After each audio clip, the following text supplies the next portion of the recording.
The harbor of Alexandria is on fire. 1 year earlier, Cleopatra and Mark Antony had built the largest navy the Mediterranean had ever seen.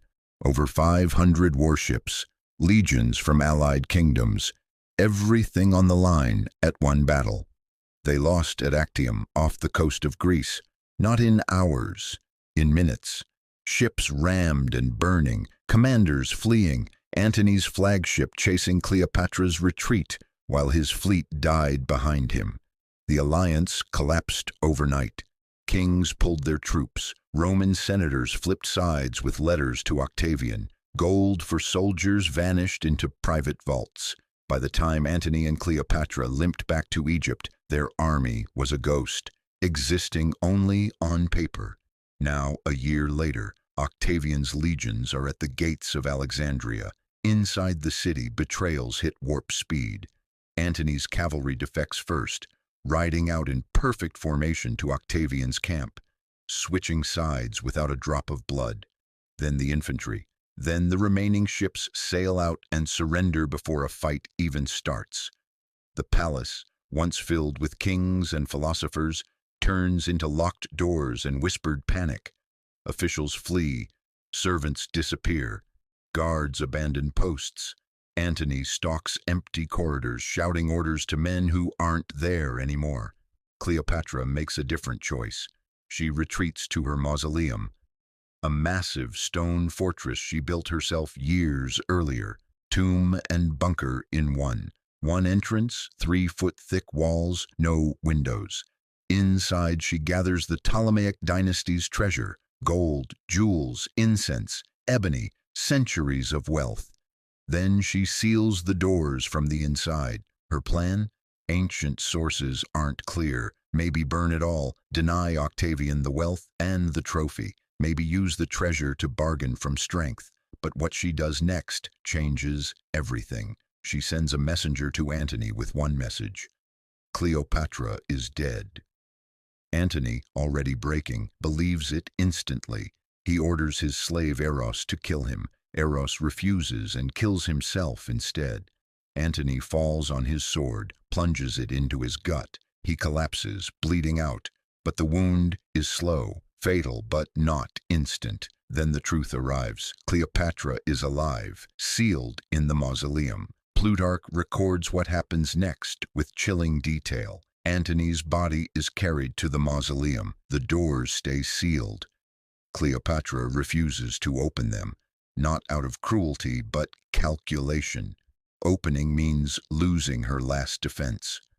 Ropes are lowered from a high window. Antony's dying body is hauled up the wall.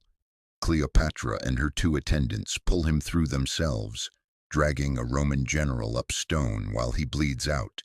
He dies in her arms inside the tomb. Now Cleopatra is truly alone. No army, no allies, no kingdom, and Octavian is already inside the city, planning her fate.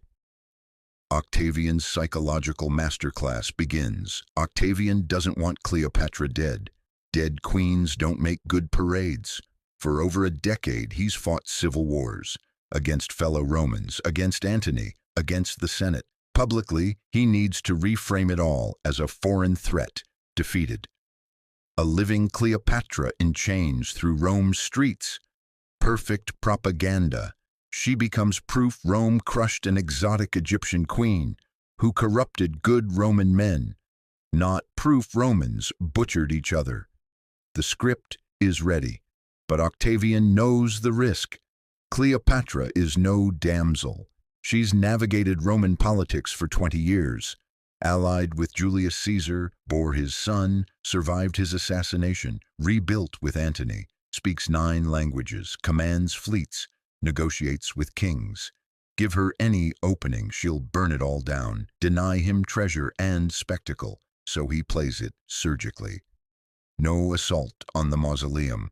He sends Gaius Proculeius, a man Antony once trusted, to the sealed door. Proculeius calls out calmly, vague promises of talks and safety. While Cleopatra is distracted at the entrance, soldiers scale the wall. Same route Antony's body came up and slip in silently through the upper window. Cleopatra realizes too late. She grabs a dagger, or maybe poison. Sources differ. Either way, she's overpowered before she can finish. No bruises, no chains, no violence, just transferred from queen to prisoner. Now in the palace again, luxurious rooms, same servants, same meals, but every door guarded, every servant searched, every dish inspected. Guards with one order: she must not die. This isn't mercy, it's logistics. Octavian needs her alive, intact, recognizable for his triumph in Rome. No torture marks, no claims of mistreatment. 3 days later, the first meeting. Octavian enters her chambers alone, a bold, calculated show of confidence, sits across from her, speaks in calm, measured tones about possibilities and futures. No direct threats, no firm promises. Sources call it almost courteous. Cleopatra talks about Caesar, her children, Egypt's value as a stable province. Octavian listens, nods, offers vague hints. Cooperation could affect how her children are treated. Arrangements might be possible, never commits. That vagueness is the weapon. Cleopatra, master negotiator, searches for leverage. She hands over treasury inventories, offers smooth power transition, stresses her kids' role in stability. Octavian takes notes, thanks her, leaves. The pattern repeats for days. Short visits, polite questions about treasure locations, palace operations, loyal officials. Cleopatra answers, thinking each piece buys her space. But Octavian isn't negotiating, he's inventorying. Every detail feeds seizures, every name leads to arrests. Her isolation tightens, no visitors except on his say-so, no outside news, only his voice, filtered, serving his goals. Then Cleopatra makes her move. She stops eating, meals return untouched. She wastes away, fever rises. Not a formal hunger strike, no demands, just if she dies naturally, Octavian loses his parade. Guards report it. Octavian responds fast and precise. No force-feeding, no yelling, just one clear statement, Cassius Dio. Her children are in his custody. If she harms herself, they will face consequences. No specifics needed. Cleopatra resumes eating that day. The trap snaps. Shut death now means her children's death. Cooperation means humiliation, chains, eventual execution in Rome. Silence means endless uncertainty while he dismantles her empire. But the real dagger is her son, Caesarion. Cleopatra has 4 children, twins Alexander Helios and Cleopatra Selene, 10. Ptolemy Philadelphus, 6. Manageable kids. But Caesarion, 17, biological son of Julius Caesar, not adopted. His name, Ptolemy the 15th Philopator Philometor Caesar. Octavian's entire claim rests on Julius Caesar's will, adopting him as heir. Biology trumps paper. A living son of Caesar is a forever threat, decades away maybe, but real. After Actium, Cleopatra sent Caesarion east toward the Red Sea. Tutor's guards plan India, far enough to vanish. Then the message. Tutor Roden convinces him to return. Octavian promises to make you king of Egypt. The son of Caesar has nothing to fear from Caesar's heir. Caesarion believes it, turns back. He walks into Octavian-controlled Alexandria. News reaches Cleopatra in her guarded chambers. She stops asking about her other children, stops giving info, stops talking, requests only one thing: permission to visit Antony's tomb. Octavian grants it, thinks it's surrender, but Cleopatra knows her son is already dead. No deal saves him. Caesarion is Caesar's blood. Octavian eliminates threats surgically. August 12th, 30. BC, the final day.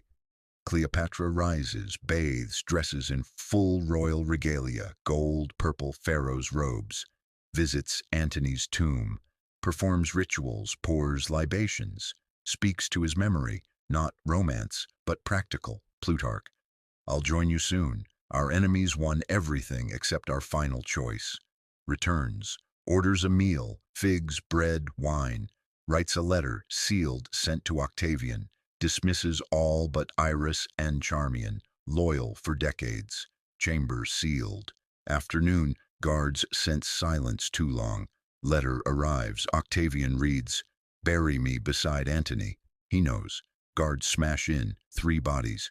Cleopatra on golden couch, regal, dead. Iris on floor, Charmian dying, straightening the queen's crown. A furious Roman guard shouts, "Was this well done?" Charmian, with her last breath, "Exceedingly well done and fitting for a princess descended of so many kings." Then she dies. Method? Poison, likely a plant-based cocktail. Hemlock, opium, wolfsbane mix, not asp. Modern historians doubt snake. 2 slow, visible agony. 3 peaceful deaths suggest hidden vial or hairpin.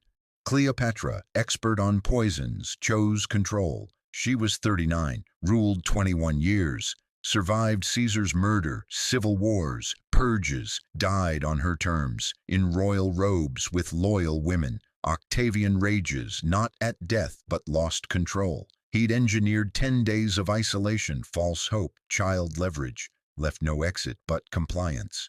She found the one gap. Still practical, he honors the request, buries her beside Antony with full rights.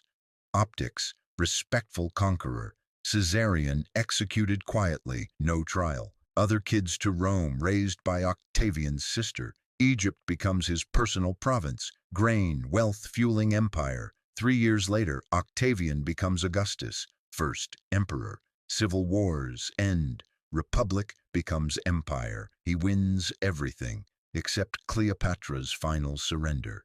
This wasn't romance, not weakness. It was her last move when every option was stripped. Octavian took her kingdom, allies, freedom, son, left only one thing, how her story ends. She chose a golden couch over chains in Rome. Octavian conquered Egypt, but he never broke her. And the most disturbing truth?